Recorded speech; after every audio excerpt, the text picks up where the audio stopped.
On a lovely afternoon, the sky was a bright blue, like a giant blanket overhead. The sun shone warmly, making everything feel cozy and happy. There was a soft breeze that smelled like flowers, gently moving the air around. People gathered outside, on a pretty lawn, dressed nicely in fancy clothes. Muffled laughter and chatter filled the air like the sound of tinkling bells. Everyone seemed excited, like they were waiting for something wonderful. And their anticipation was not dashed. Emerging towards where the crowd was patiently waiting for her was the bride. The bride, a vision of pure elegance, floated down the aisle like a dream brought to life. Her gown was a cascade of ivory silk and lace, flowing like a waterfall around her. Every step she took seemed to be guided as if she were a swan gliding. On a tranquil lake, her hair, a cascade of spun gold, caught the sunlight and shimmered like a halo. Delicate tendrils framed her face, framing features that were almost too perfect to be real. Her eyes sparkled like stars, reflecting a mixture of nervous excitement and deep joy. A soft blush graced her cheeks like a whisper of the roses that adorned the altar. As she waltzed towards the altar, the guests couldn't help but be captivated by her beauty. Whispers of admiration rippled through the crowd like a gentle breeze. And envy for her ethereal charm lingered in the hearts of those who watched. She was the embodiment of a fairy tale princess, a living masterpiece that seemed to have stepped out of a painting, and that narrative had always been the story of Laura Jackson. She had always been at the center of attention from birth. The day her mother pushed her out of the womb, the doctors and nurses marveled at the intense beauty of the child, her perfect golden hair, her pointed nose, and her high cheekbones were features that opened doors for her. Even when she didn't knock dot, she had never wanted the attention of men. From middle school all through high school and before she finally finished college, she had always had it easy with men. Even though she had it all, the looks and the attention, there was a problem she never knew. Which man was perfect for her? All men seemed the same to her. They just wanted her for her body. And she was the looker. Apart from the beautiful features that cemented her face, she had the body of a model, something all men are most definitely after. Her body was like a spell that entranced everyone who looked her way, men or women. Curves cascaded smoothly, a symphony of confidence and allure. Her waist curved inwards like a promise, leading to hips that held an invitation impossible to resist. Her skin held the warmth of the sun's touch, a glow that whispered of intimate encounters with its rays. It begged to be touched, like the petals of a beguiling flower that tempts your senses. Eyes, both deep and tender, bore secrets you longed to uncover. Framed by lashes that brushed with grace, they beckoned with a sensuous promise. And up until Marco, she had rejected practically all men that came at her. They all seemed like a predator about to pounce on her, but he was different, an entire spectacle from the rest of them. In a world colored by ordinary, bestowed as a masterpiece of handsomeness, his presence was a magnetic pull, drawing like moths to a flame. With eyes the hue of stormy skies, his gaze held depths that whispered of stories untold. Those gray eyes, like windows to his soul, held a mysterious allure that left you longing to dive in. His hair, a cascade of darkness, kissed by moonlight, was a tactile invitation.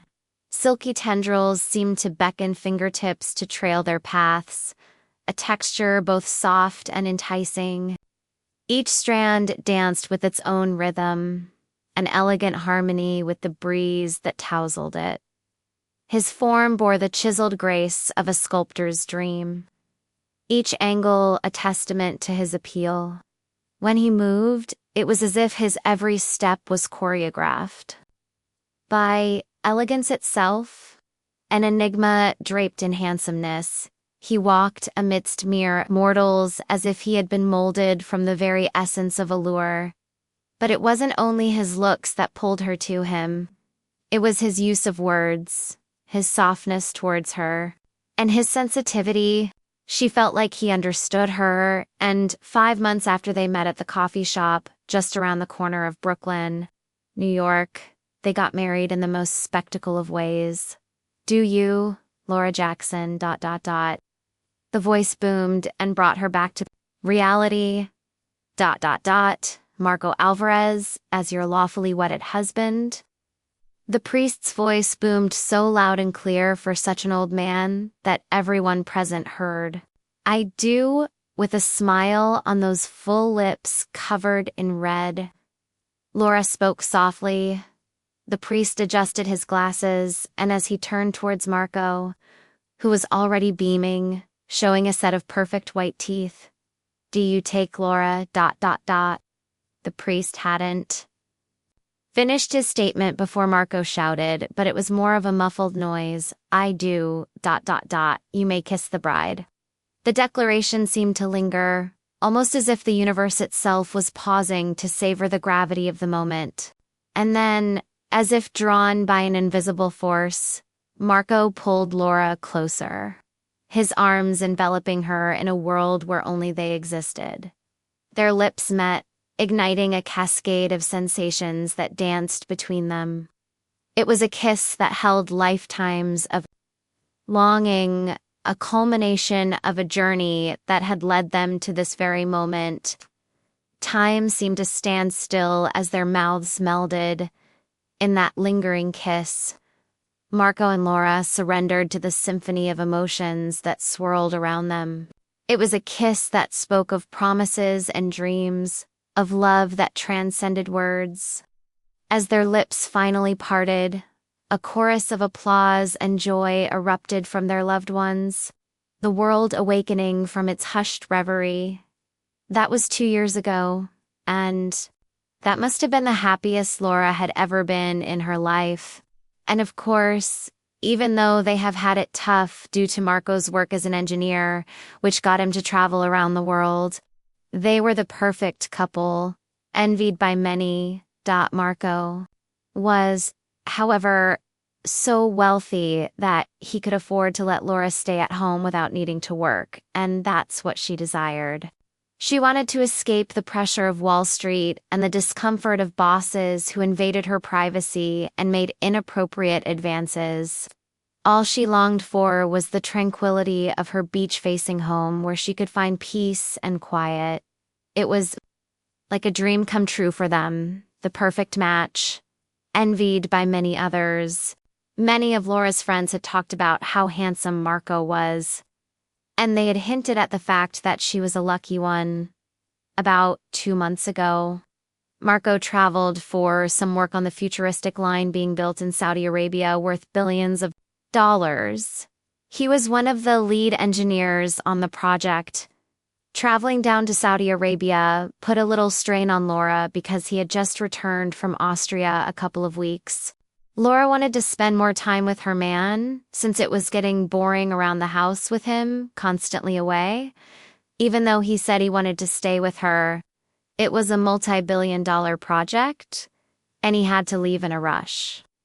He packed quickly and left for the airport, leaving behind lots of his stuff and, most importantly, his laptop, where the template of the project was.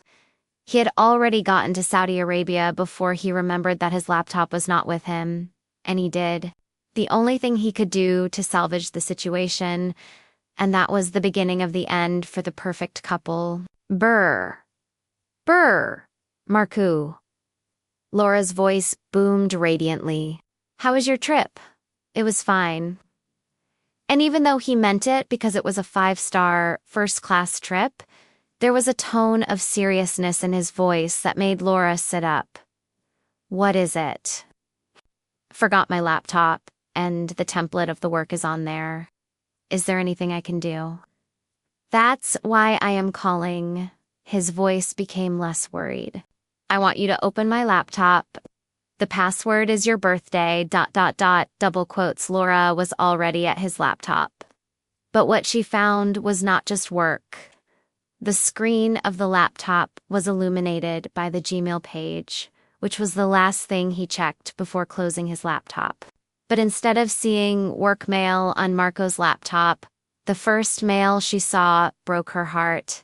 Thank you, baby, for the last time. I appreciate the company. I can't wait to see more of you. And about 10,000 miles away, under the scorching Saudi sun, Marco's patience wore thin.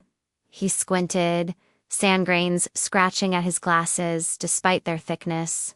He had just arrived at the worksite, and already he despised the weather.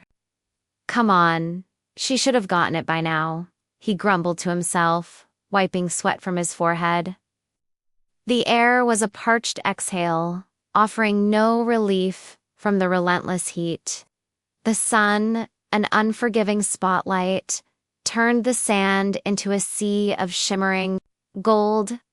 The dunes undulated like a slumbering beast, casting long shadows as they sprawled in every direction. Marco's gaze flicked to the horizon, where the sky seemed to melt into the land, distorting reality in a wavering embrace.